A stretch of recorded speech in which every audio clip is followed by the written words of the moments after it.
beeraha Soomaaliya ayaan u gudbayaa Soomaaliya ayaa toddobaadkan sida la sheegay 17 tan oo muus ah u dhoofisay dalalka Saudi Arabia iyo Turkiga sida ay sheegayso wasaaradda beeraha Soomaaliya waxa shixnadan tii saddexaad weeye tan iyo markii sanadkii hore ay Soomaaliya dib u bilowday iibka muuska hay'adda la yiraahdo geel ayaa wasaaradda beeraha Soomaaliya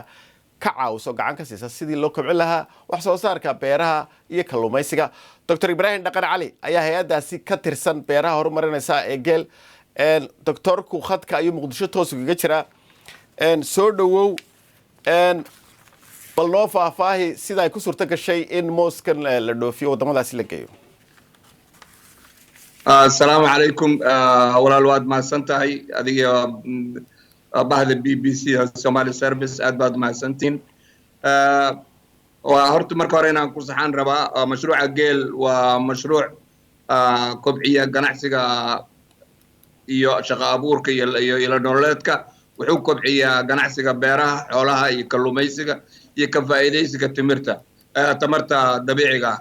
waxa mashruucu uu bilowday 2016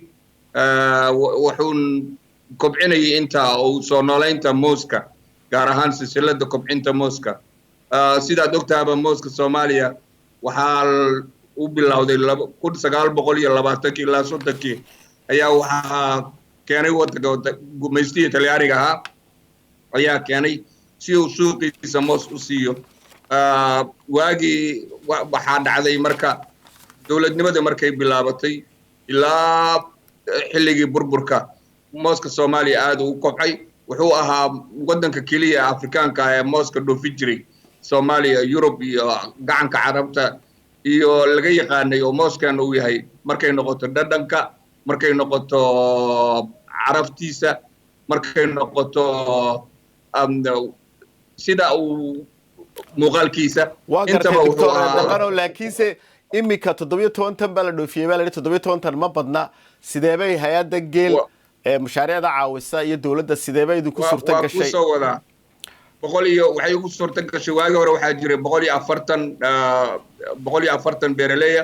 oo tabci jiray dhul aad u weyn oo ilaa 12,000 oo hektar waxaa jirtay wakaaladii muuska way burbureen waxa soo dhan mashruuca geel wuxuu ka soo bilaabay inuu marka hore uu dhinaca aqoonta iyo farsamada uu siiyo beeraleyda mooska waxaan bilawnay inaan u dirno 20 dhalinyaro waddanka Costa Rica ee mooska caanka ku ah oo annagu aan markii horeba Soomaaliya ku tababarnay laakiin maadaama aan burburnay dhalinyaradu waxay ku maqnaayeen muddo 2 bilood ay soo barteen farsamada casriga waxaanu ka saacidnay oo kala sameynay beer tusaaleedyo aad u qiimo badan oo farsamada casriga ee mooska tacabka mooska waxaanu keenay waxa la yiraahdo tissue culture si loo helo waan gartay abuur fiyo marka intaas oo dhan waxaan la shaqeynaynay kabaniyaashii waxay soo gaareen maanta inay iyagii ay dhoofiyaan waxaan ku soo gabagabeynayaa su'aasha gudoomiye ku weydiinaya waa dadaasheen sidaad ka soo sheekaysay mashruucaas geel ee beeraha caawinaya laakiinse Soomaaliya wadagta duruufo badan baa ka taagan sidaad sheegtay sharkadiyo dadkii Soomaalida wax beeranayay cagahooda ma ku istaagi karayaan oo iyagu tacabkii duruufihii ma u suurta gelinayaan mise waa iska muunadun in 17 tan la diro oo muusa